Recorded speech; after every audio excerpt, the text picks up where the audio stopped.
Hi, this is Mick Elliott. I'm with James Mackey, technical content creator for Pico Technology. New on the stand at the Engineering Design Show is Pico SDK.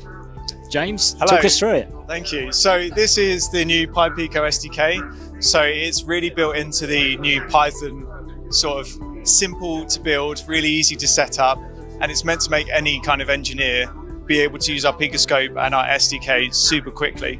So we have so many engineers who are familiar with Python, but not necessarily developers. So the idea of this is to be an easy approach.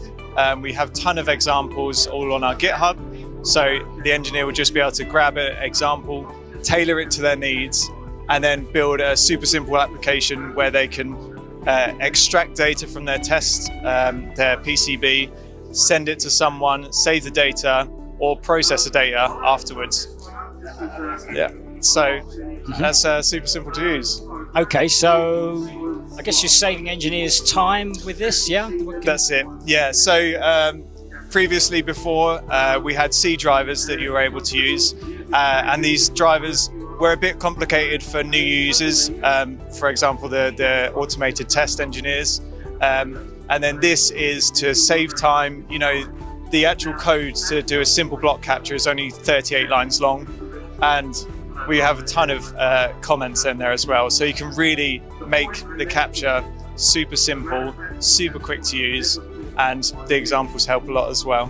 Is Python already being used out there, or does this open the path, an easier path to Python? Yep, so Python seems to be what a lot of our test engineers are using at the moment. So in the automated test sort of sector, Python is becoming extremely popular. So people are moving from like LabVIEW or even C, and they're starting to use Python because of the modularity of it.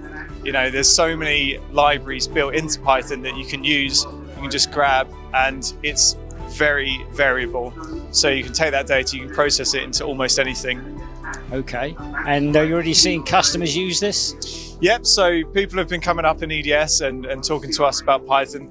We have so many, as I said, so many Python users, and seeing this, they say, that looks really simple. I could probably get that started at home.